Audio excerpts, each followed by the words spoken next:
এইখানে ল্যান্ডিং করাটাই আমাদের জন্য বড় একটা ভুল ছিল। সেটা কেন তোমরা গেম পেলে দেখো।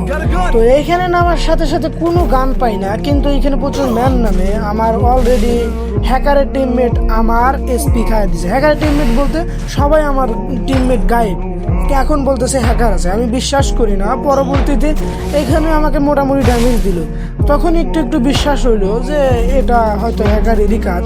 কিন্তু তারপরে ভাবলাম একটা র্যান্ডম প্লেয়ারও তো মারতে পারে। তো পরে ওয়েট করলাম যে হ্যাকারটা কোথায়। পরে হ্যাকারটা আমার এই দিকে আসার সাথে সাথে আমি নাই।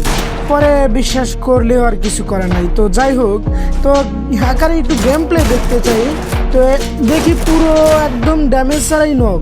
পরে কি করার আছে, আর হ্যাকার পড়ে গেল, আর তো কিছু করার থাকে না। পরে এইভাবে মুভমেন্ট করতেছে। যাই হোক, তোমাদের ম্যাচে হ্যাকার পড়ছে, কে কে মারতে পারছো সেটা কমেন্টে বলে যাও।